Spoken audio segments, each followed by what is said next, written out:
An elderly couple told their 3 grown children they'd lost everything and might lose their home. 2 of them sent advice and excuses. One of them dropped everything and drove through the night.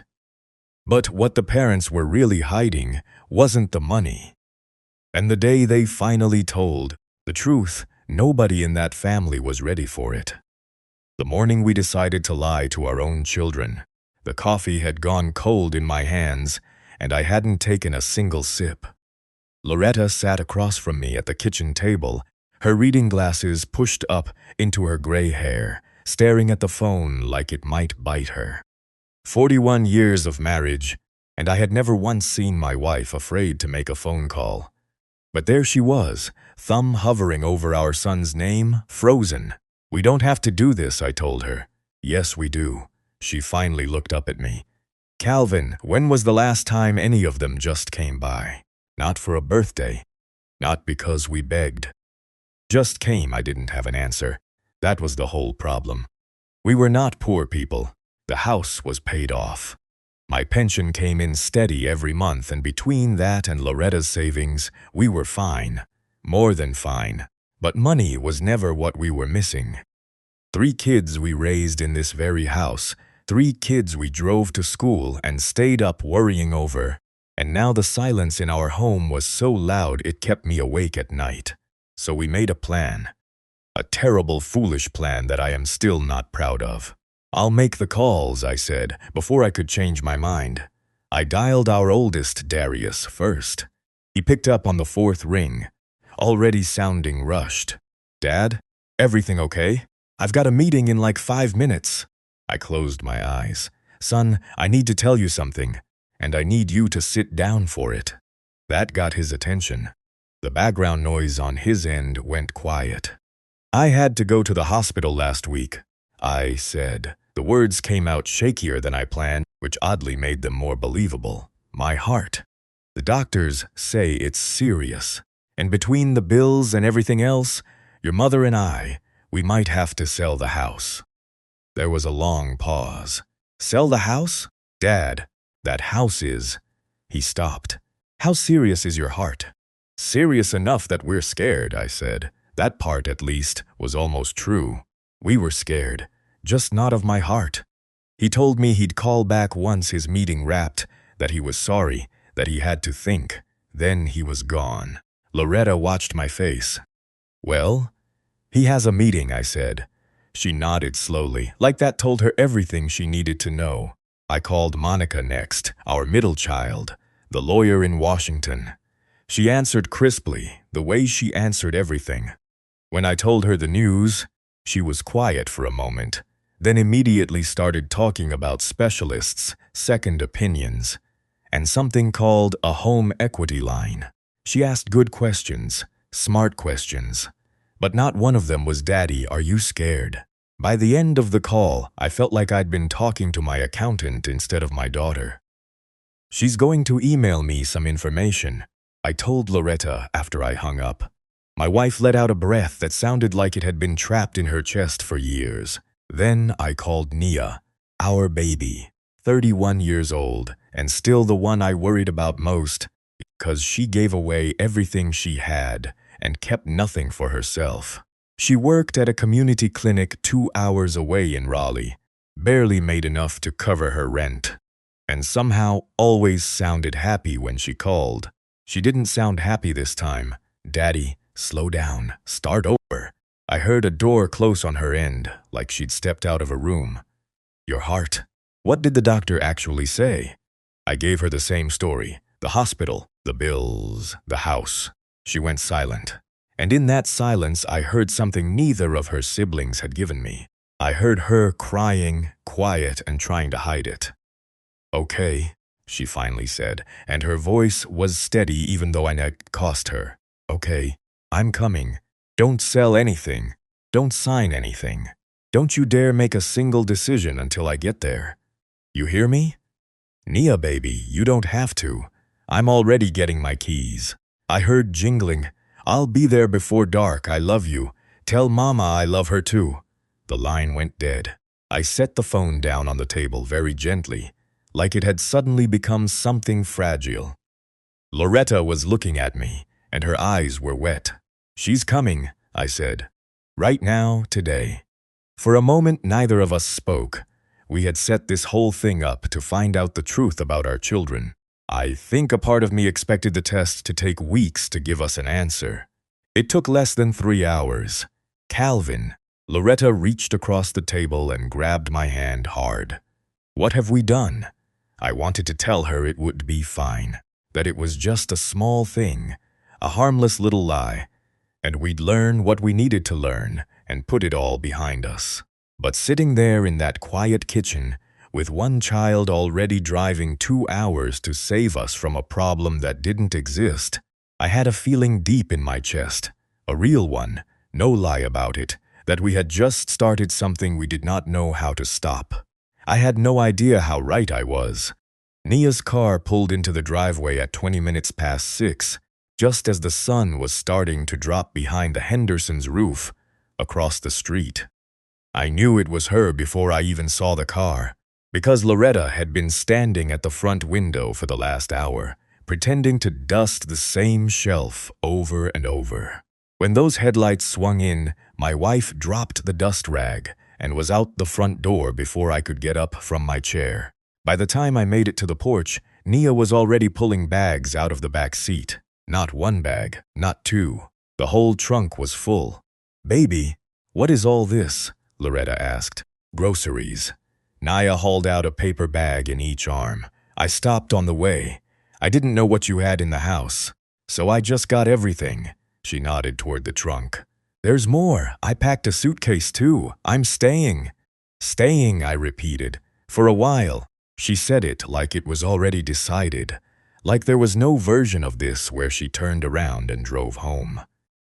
"However long you need me." I stood on that porch and watched my youngest daughter carry bags of food into a house that was never in any danger, and something twisted up tight in my chest. We sat her down at the kitchen table and tried to feed her, but she wouldn't have it. She made us sit instead. Then she pulled out a little notebook from her purse, the kind with a spiral at the top, and clicked her pen. "Okay," she said. "Daddy, I need to know everything. What medications are you on? When's your next doctor's appointment? What did they tell you about your heart? All of it." Loretta and I looked at each other across the table. This was the part we hadn't thought all the way through. It's easy to tell a lie over the phone. It's a whole different thing to look your child in the eye while she's holding a pen, ready to write down every word you say so she can take care of you. "The appointment's not for a couple weeks," I said carefully. "And the medicine? Well, I've got it all in the cabinet. Don't you worry about writing it down."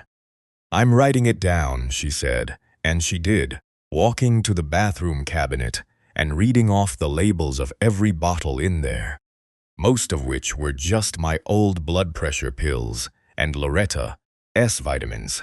She wrote them all out anyway, neat as anything. While she worked, my phone buzzed on the table. A text from Darius. "Hey, Dad. Slammed with this project in Atlanta. Can't get away right now. Let me know what the doctors say and I'll figure out the money side. Love you both." I read it twice. Then I set the phone face down. "Was that one of them?" Loretta asked quietly. "Darius, he's tied up." Nia glanced over from the cabinet, but didn't say anything. She just pressed her lips together and went back to her list.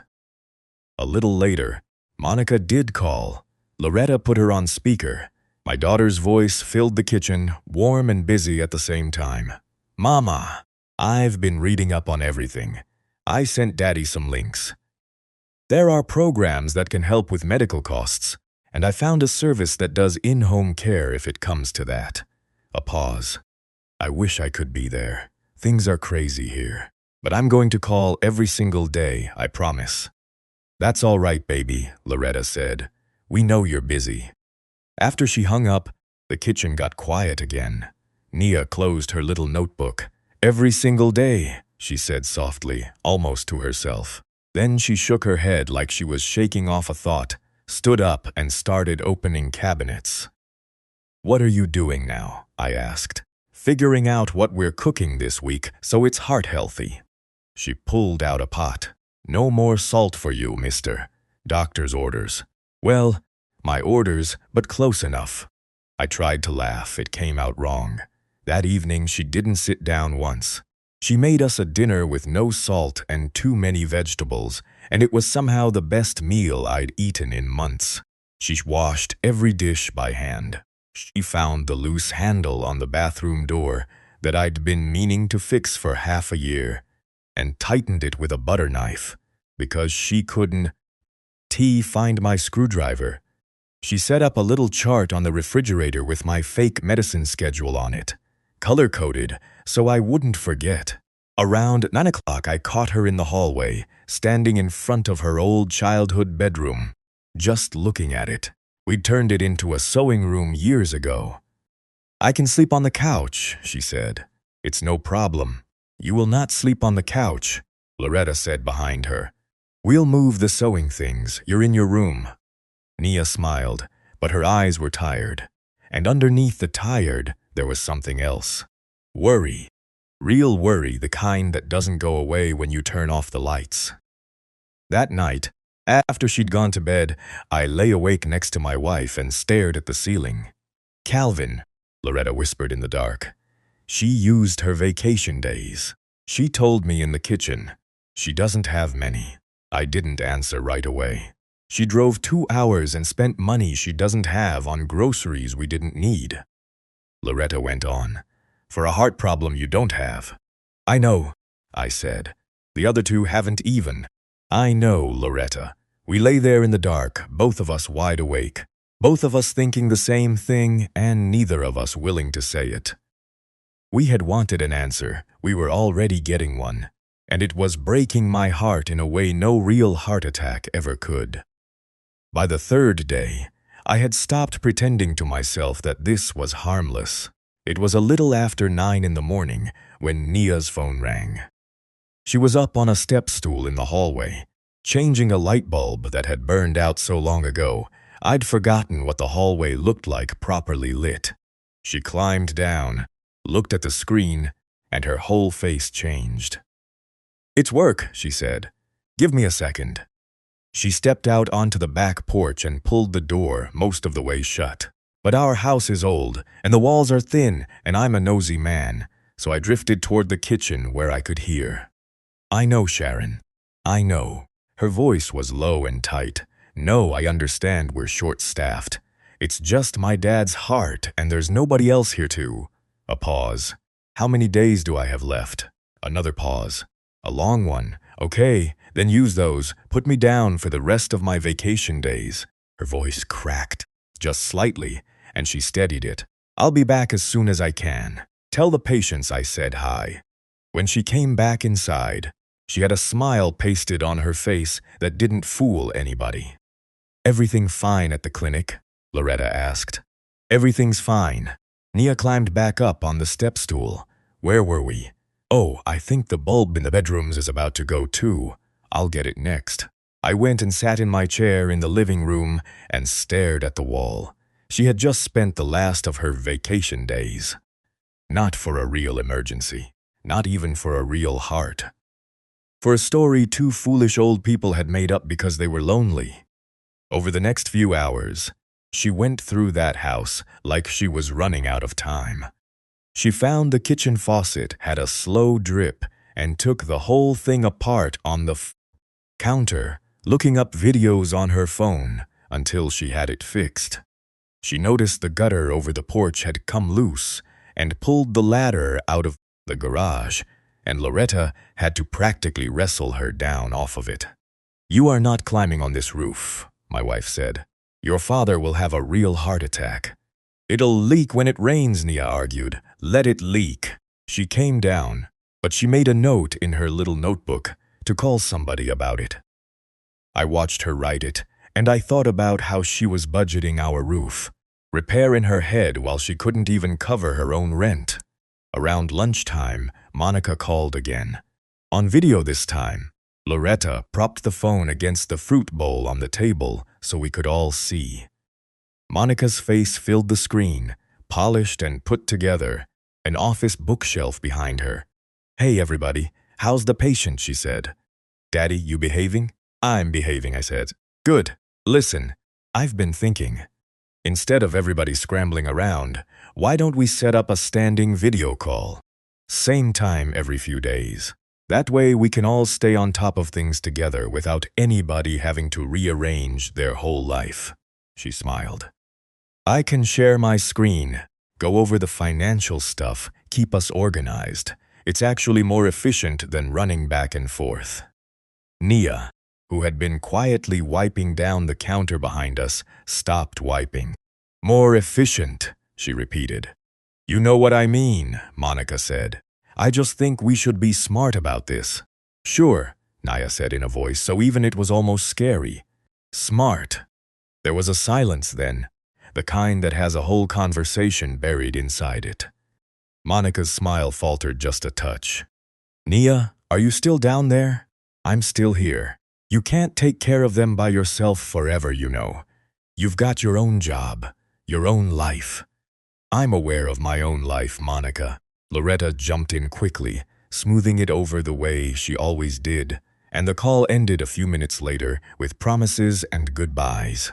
The screen went dark. Nia set down her rag and gripped the edge of the counter for a moment.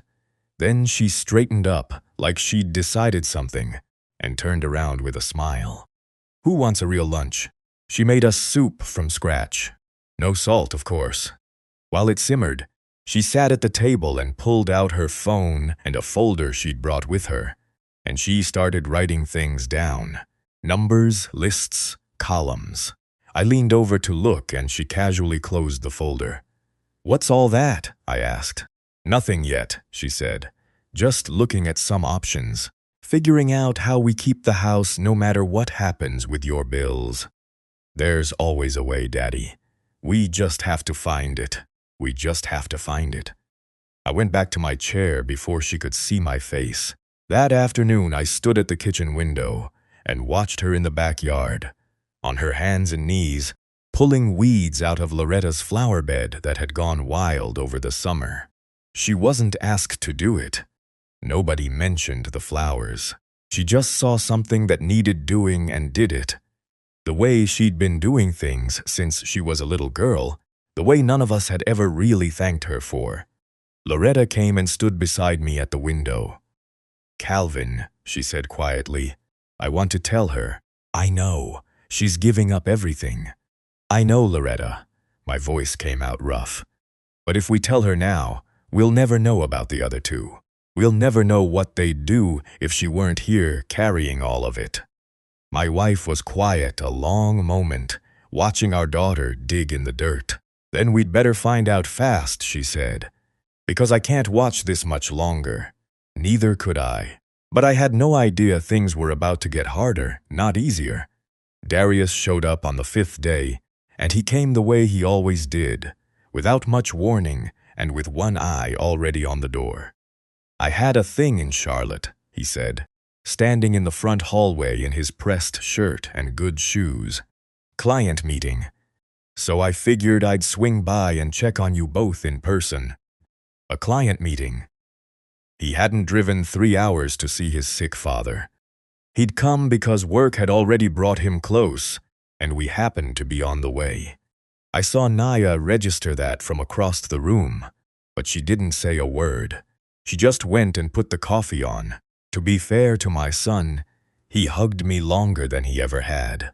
He held me by the shoulders and looked at my face like he was searching for something, some sign of how bad it really was. "You look good, Dad," he said, and he sounded relieved and confused at the same time. "I expected you to look worse." "Your old man's tougher than he looks," I said, and hated myself a little. We sat in the living room. Nia brought out coffee and the lemon cookies she'd baked the night before, set them down, and then sat off to the side in the corner chair, quiet, watching. She'd been with us 5 days. Darius had been in the house 5 minutes, but it was Darius who started running the meeting. "All right," he said, pulling out his phone and a folded sheet of paper. "I've been thinking about this a lot. and I want to lay out the options so we're all on the same page. Dad, the hard truth is, the house is your biggest asset. If the medical bills get to be too much, the smartest move financially is to sell it. You and Mom downsize to something smaller, something with no stairs, easier to manage. You free up the money, you cover the bills, and you've got a cushion left over. Loretta's hand went still on her coffee cup. Sell the house, she said. I know it's hard to hear, Mom, but sentiment doesn't pay hospital bills. This is the practical answer. He turned the paper around so we could see his neat columns of numbers. I ran some figures. You'd actually come out ahead. This is our home, Darius, Loretta said. We raised you in this home, and you could be just as happy in a smaller one without it draining you dry. He said it kindly. He wasn't being cruel. That was almost the worst part. He genuinely thought he was helping. To him, love looked like a spreadsheet that balanced. From the corner, Nia spoke up for the first time. Did you ask him how he's feeling? Darius turned. What, Daddy? Did you ask how he's actually feeling? Or whether he's scared? Or how Mama's holding up sitting next to him every night? Her voice wasn't sharp. It was tired. You walked in and started talking about selling the house. You didn't even take your coat off. Nia, somebody's got to think about the realities here. I've been thinking about the realities for 5 days, she said. I know what pills he takes and what time he takes them. I know Mama hasn't been sleeping. I know the faucet leaked and the gutter's loose, and there was no real food in the house when I got here. She stopped herself, took a breath. The realities aren't on that piece of paper, Darius. They're in this house. You'd have to stay to see them. The room went very quiet. Darius looked at her for a long moment, and something flickered across his face. Not anger exactly. Something closer to discomfort, like a man who suspects he's been caught at something, but can't quite name what. I can't stay, he said finally quietly. I've got responsibilities. I know, Nia said. We all know.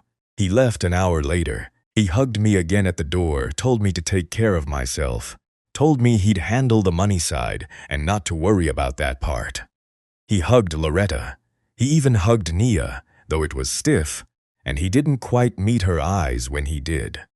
Then his car pulled out of the driveway and was gone, and the house felt the way it always felt after one of them visited. Too quiet, a little hollow, like something had been promised and not delivered. Loretta sat back down heavily in her chair. He means well, she said. It wasn't quite a question. He does, I agreed. He just means well from very far away. Nia gathered up the coffee cups. She'd barely touched the cookies she'd made. You okay, baby? Loretta asked her. I'm fine. She stacked the cups. It's not his fault, it's just how he is. He sees a problem, he wants to solve it and move on. He can't sit in it. She paused at the kitchen doorway. Some things you can't solve from a distance, though. Some things you just have to be there for.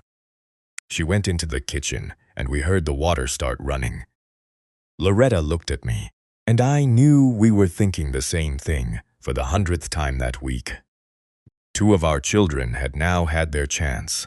One came in person for an hour because work brought him close, and spent it trying to sell the house out from under us.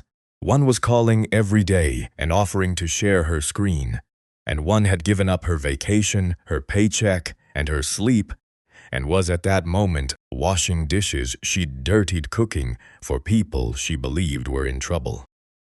It's not even close, is it? Loretta whispered. No, I said, it's not. What I didn't know yet was that the real test wasn't who showed up. It was what would happen when all 3 of them stood in the same room. Monica finally came on the 8th day, and the moment she walked in, I knew the storm we'd been waiting for had arrived. She drove straight from the airport with her suitcase, still in the trunk, hugged us both, looked me over with her sharp lawyer's eyes, and announced that she'd booked a room at a hotel downtown rather than crowd the house. Then she suggested, We hold a proper family meeting somewhere neutral, where everyone could talk without distractions. So that is how the 5 of us ended up in a beige meeting room at the community center. 2 days later, around a long table that smelled like floor cleaner, with a pitcher of water in the middle nobody touched. Darius drove in from Atlanta. Monica had her legal pad. Nia sat next to me with her spiral notebook. Loretta held my hand under the table. Monica started. "I want to begin by saying I love all of you," she said. "And that's exactly why we need to be clear-eyed about this. Daddy's health comes first. I've been researching, and I think the right move is professional in-home care. Trained people, scheduled visits, proper medical oversight. We split the cost 3 ways. It takes the pressure off everybody." "Professional care," Darius said. "That's just throwing money at it. I already said, sell the house, downsize, problem solved. They've got equity sitting in these walls, doing nothing. And put them where, exactly?" Monica shot back. "A condo? Dad needs care, not a smaller mortgage. They need to not go broke is what they need." "You always do this." Monica's voice sharpened. "You reduce everything to a number because numbers are easy. People aren't a balance sheet, Darius," says the woman who wants to hire strangers to do what family should do. "At least I'm offering to pay for." "Stop it." Nia's voice cut clean through the middle of them. Both of them turned. Nia hadn't raised her voice. She didn't need to. She set down her pen and looked at her brother and sister, and for the first time all week, all the patience drained out of her face. "You're both sitting here arguing about care plans and equity like it's a case to win," she said. "Neither one of you has asked what they want. You haven't asked Mama if she wants strangers in her kitchen. You haven't asked Daddy if he wants to leave the house he's lived in for 40 years. She shook her head. "Darius, you want to sell their home and call it practical. Monica, you want to hire help and split the bill so none of us has to actually show up. And you both get to fly home feeling like good kids who did something. That's not fair," Monica said. "Isn't it?" Nia's voice was shaking now, but she kept going. "I've been here for over a week. I've cooked every meal. I've cleaned. I've fixed what I could. I've sat with them at night when they couldn't sleep.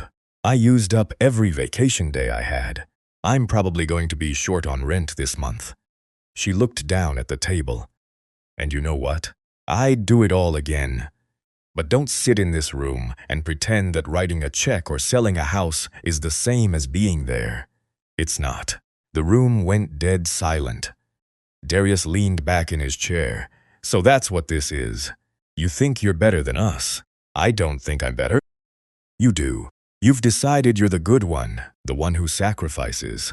And you want us to feel like garbage. I want you to care," Nia said. "Actually care. Not from 3 hours away, not over a video call. When's the last time either of you called them just to talk? Not about bills, not about doctors. Just to hear their voices." Neither of them answered.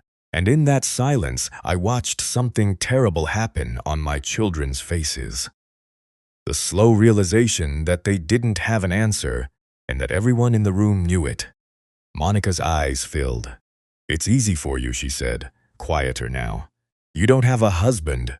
You don't have kids of your own. You don't have a career that falls apart the second you step away. Some of us built lives that don't bend so easily. And some of you built lives so full there's no room left in them for the people who raised you," Nia said. Loretta's hand tightened on mine so hard it hurt. That was when I understood what we had really done. We thought we were testing our children to see who would show up. But the test had pried open a door that had been quietly closing for years, and behind it was every unspoken thing. Every birthday Darius missed, every call Monica cut short, every time the youngest had quietly picked up the slack, while her brother and sister got the praise for their big jobs and their big lives. This was never just about a fake heart condition. This was about a family that had been drifting apart so slowly that none of us had noticed the distance until we were all standing in a room shouting across it. "I think we should take a break," Monica said, standing abruptly, dabbing at her eyes. She walked out into the hallway. Darius rubbed his face with both hands and said nothing. Nia sat back down beside me. Her hands were trembling. Under the table, I reached over and held one of them, and she let me. "I'm sorry, Daddy," she whispered. "I shouldn't have said all that. Not with everything you're going through." That nearly broke me right there. She was apologizing to me for telling the truth. While I sat there full of a lie, I looked at Loretta. Her eyes said the same thing mine did. This had gone too far. We had to end it. But I didn't know yet that the hardest part was still coming. After the meeting, things settled into an uneasy quiet. Monica flew home but called every day, like she'd promised. Darius went back to Atlanta, and Nia stayed, because of course she stayed. It was Loretta who suggested the walk.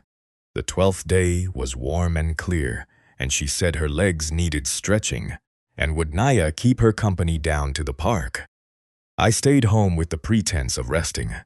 The truth was, I think Loretta wanted time alone with our daughter, and I understood why. She told me everything that happened later, sitting on the edge of our bed that night, and I'll tell it the way she told me. They walked slow down to the little park at the end of Maple Street, the one with the old oak trees and the benches that had been there since our kids were small. They sat down on one, and for a while neither of them said much. Then Loretta started talking about the old days, the way old people do. She told Nia things our daughter had never heard. How when the kids were little, there were months we couldn't pay the light bill, and I'd take a second job loading trucks at night and come home at dawn smelling like diesel. How Loretta had sold her own mother's ring once to cover a medical bill when Darius broke his arm, and never told a soul. How they used to put the kids' shoes on layaway and pray they'd fit by the time they were paid off. "I never knew any of that," Nia said. "You weren't supposed to know," Loretta told her. "That was the whole point. We wanted you children to feel like the world was steady, even when it was falling apart under our feet. We didn't want you carrying our worries." Nia was quiet a long moment. Then she said, "That's exactly what I'm trying to do for you and Daddy. Make it feel steady. Take the worry off you." And Loretta said it was right then, on that bench, that she understood where Nia got it from. Our daughter wasn't being a martyr. She wasn't trying to be better than her brother and sister. She was just doing the only thing she'd ever seen us do. Carry the weight quietly so the people you love don't have to feel it. They walked back by way of the little cafe on the corner, the one with the green awning where Loretta sometimes gets her tea. Nia went up to the counter to order, and Loretta took a small table near the back to rest her feet. That's when Loretta overheard it. Nia had stepped a few feet away, near the window, and taken out her phone. She thought her mother couldn't hear over the hiss of the espresso machine. But Loretta heard every word. "Hey, it's me," Nia said into the phone low. "Sorry, I know it's been a few days. I'm still in Charlotte." A pause. "No, I don't know when I'm coming back. My dad's heart, it's serious. I can't just leave them." I know the rent-due. I'm going to figure it out." Her voice dropped lower. "Can you tell the landlord I'll have it by the 15th? Maybe the 17th. I picked up a couple of remote shifts I can do at night after they fall asleep, so I'll have something." A small, tired laugh. "Yeah, I'm tired, but it's fine. They're my parents. They need me right now, and the rent can wait. Some things just matter more, you know." Loretta sat at that little table with her tea going cold in front of her and felt, she said, like the floor had dropped out from under her. Our daughter was working night shifts in secret. After cooking and cleaning and caring for us all day, she was staying up after we went to bed, doing remote work on her laptop in her childhood bedroom so she could make a rent payment she was going to be late on anyway. all to keep a roof over her own head while she kept the worry off ours, for a heart that was perfectly fine. Naya came back to the table with 2 cups and a smile, like she hadn't just gotten off the phone begging her landlord for more time. They were out of the chamomile, so I got you the peppermint, she said, sliding the cup over. Hope that's okay. That's perfect, baby, Loretta managed. They sat there and drank their tea, and Loretta said she had never in her life had to work so hard to keep her face from falling apart. She kept thinking about the rent, the night shifts, the mother's ring she'd sold all those years ago and never told anybody about. The way it all came around in a circle, the giving and the giving, generation to generation, the same quiet sacrifice wearing a different face. When she got home and told me, sitting on the edge of our bed, her voice finally broke. "Calvin, we have to stop this," she said. "I don't care about the test anymore. I don't care what Darius would do or what Monica would do. Our baby is working in the middle of the night and starving herself on rent to take care of 2 healthy old people who lied to her. Do you understand what we've done?" I understood. God help me. I understood completely. I sat there holding my wife while she cried, and I felt lower than I had ever felt in my life. "Tomorrow," I said. "We'll tell them everything tomorrow." But even as I said it, I should have known. Because the next morning, before I could open my mouth and confess, Nia walked into that kitchen with a folder in her hands and a look on her face like she'd finally solved the whole thing. And what she'd done left me speechless. I never got to make my confession that morning. I had the words ready. I'd rehearsed them half the night. I came into the kitchen with my heart pounding for real this time, found Nia at the table with her folder, and opened my mouth. And that was the exact moment her phone rang, and Darius's name lit up the screen. "It's Darius," she said. "Hold that thought. Daddy. He's been texting me all morning," she answered. "Hey." I couldn't hear his side, but I didn't need to. I could read it on Nia's face as it tightened, line by line. "What do you mean too involved?" she said. "I'm taking care of them, Darius. That's not being too involved, that's being their daughter." A pause. "No, you do not get to say that." She stood up from the table and walked toward the back porch. But our house is small, and I heard all of it. Loretta came in from the hallway, and we stood together and listened to our daughter defend herself to her own brother. "What folder? Who told you about a folder?" Nia's voice climbed. "Monica, of course. So now the 2 of you are calling each other about me behind my back." A long silence. "I am not trying to take control of anything. I'm trying to keep them in their house." "That's what you said you wanted, isn't it? For them not to go broke? I found a way and now suddenly I'm the problem?" She came back inside, the phone still pressed to her ear, her free hand gripping the back of a chair. "Say that again," she said quietly.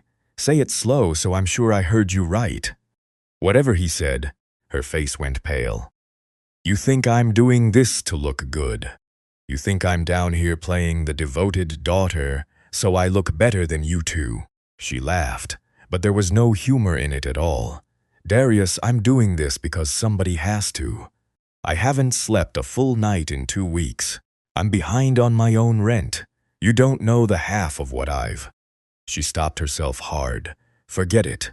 You wouldn't understand." She hung up before he could answer. She stood there breathing for a second. Then she remembered we were in the room and turned around, and she put that smile back on, the one that broke my heart every time now, because I knew what it was hiding. "Sorry about that," she said.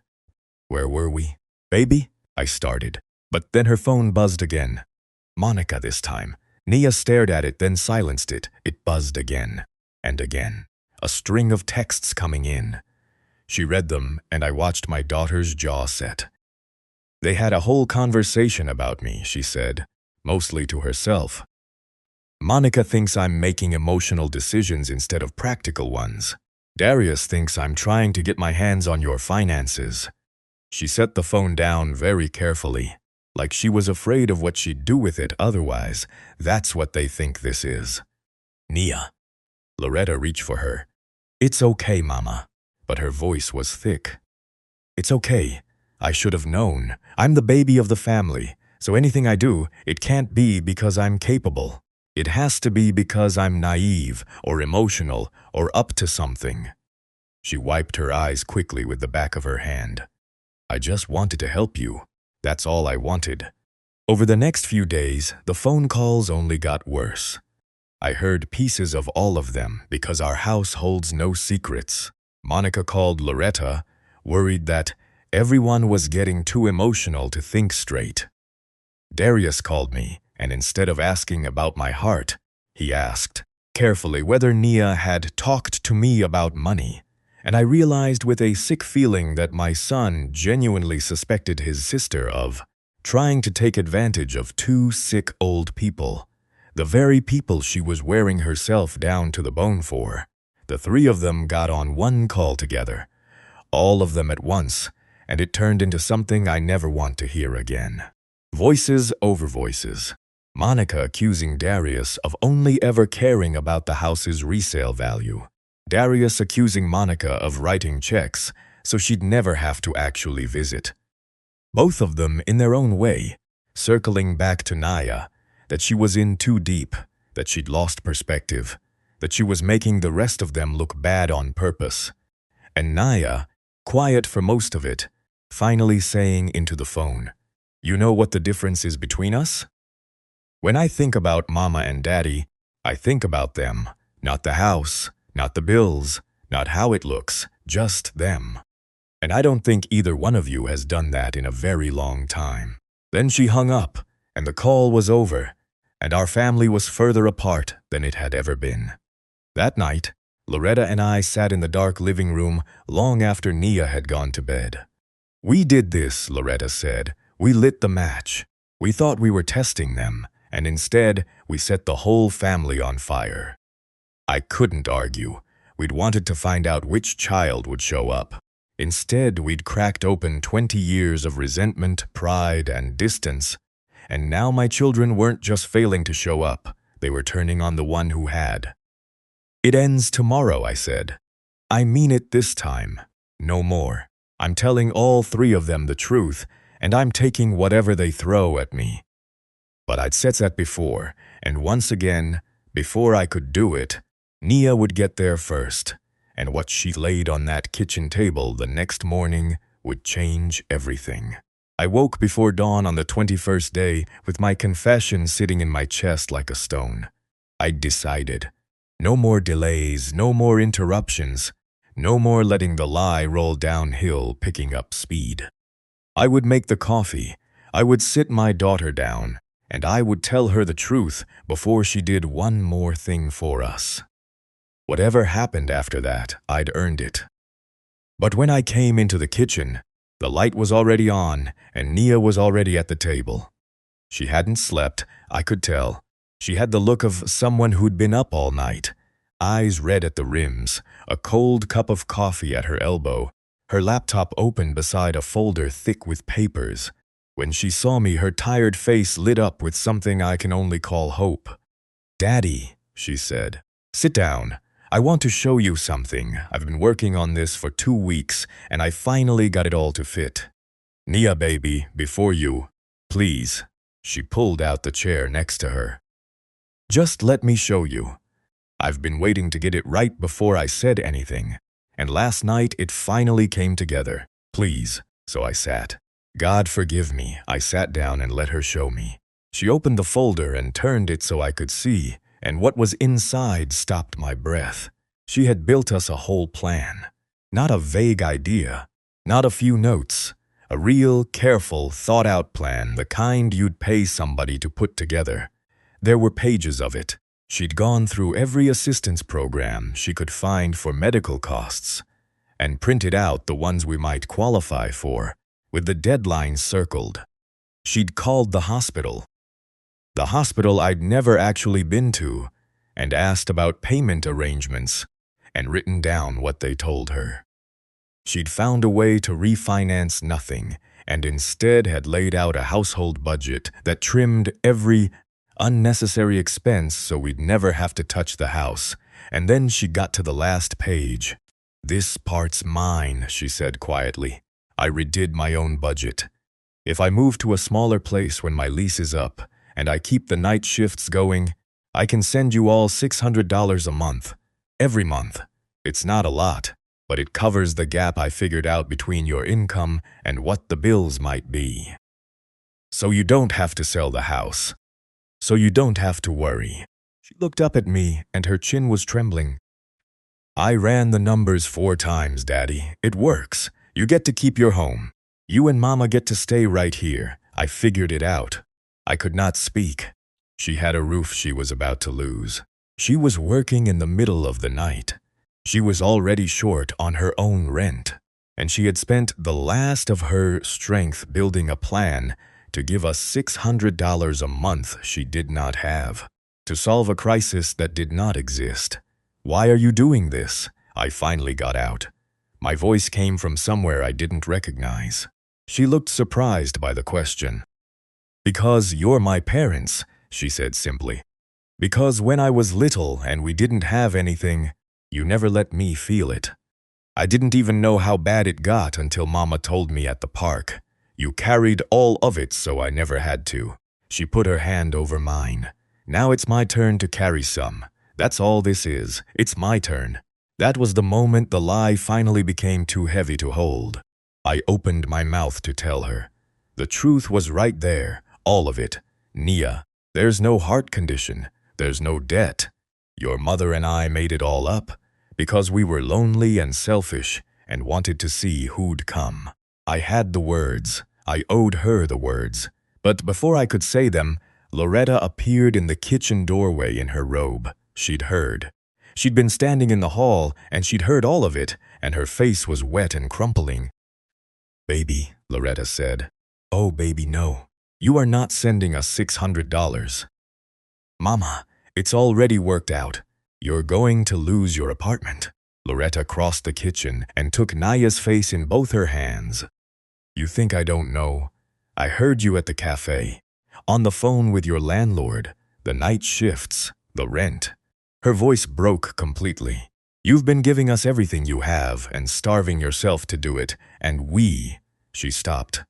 She looked at me, panic in her eyes, because we both felt the whole thing about to come tumbling out in the worst possible way.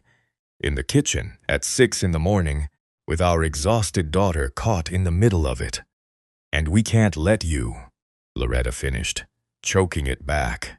"We can't take your money. Do you hear me? We won't."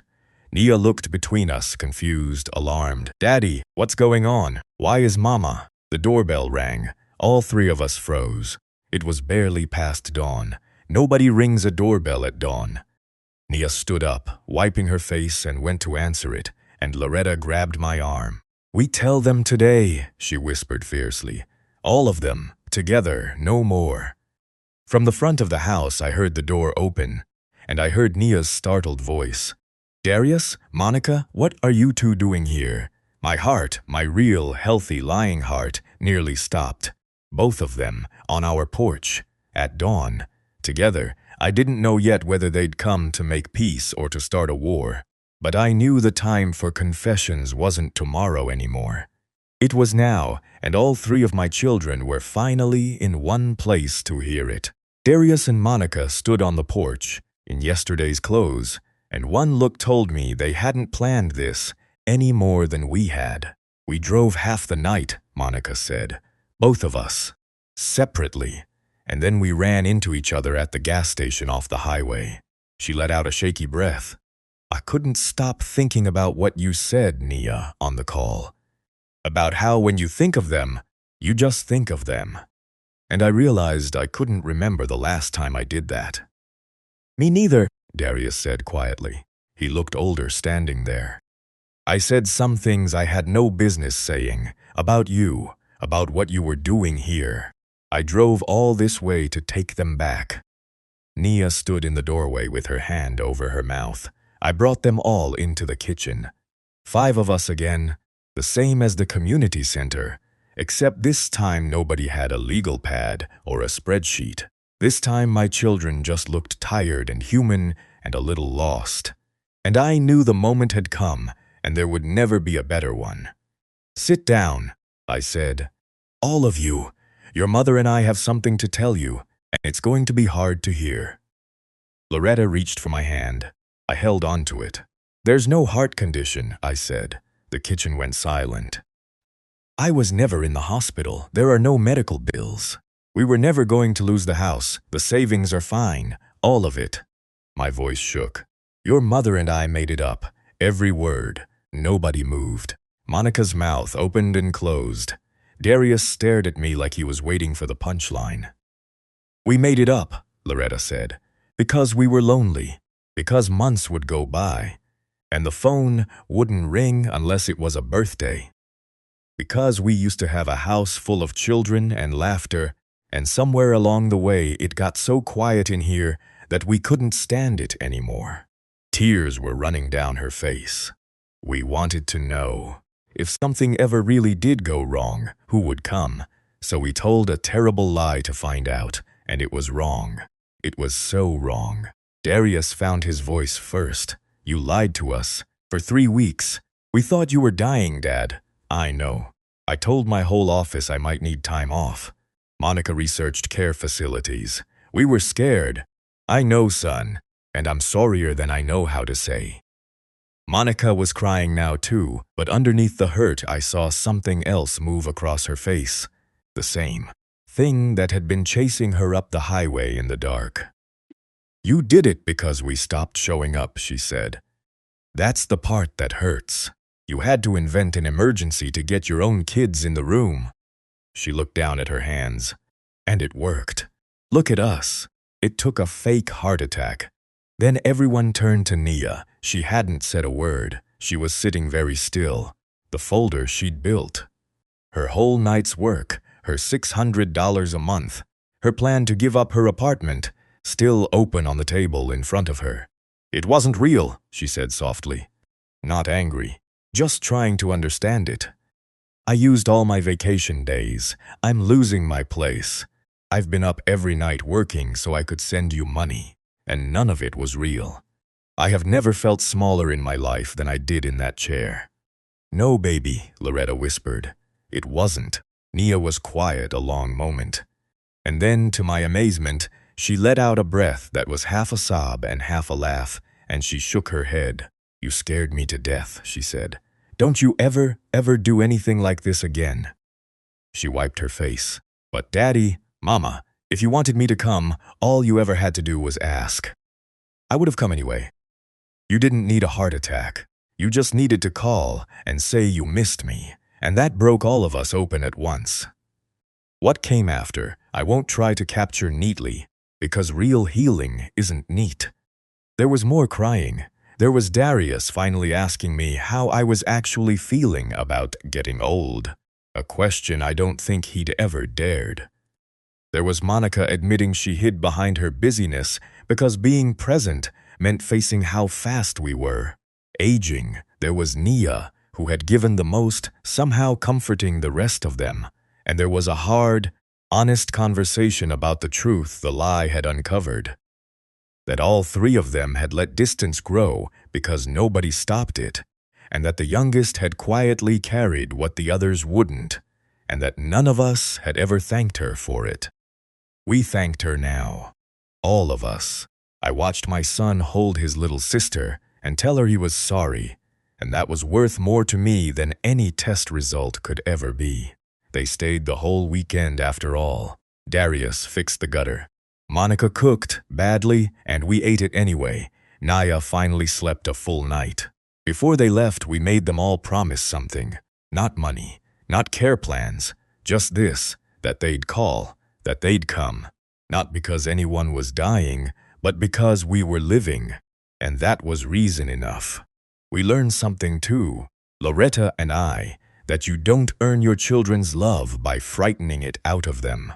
You ask for it plainly, while there's still time. Because in the end, love isn't measured by how much you worry from far away. It's measured by who shows up and by being brave enough to say, before it's too late, I miss you, please come home.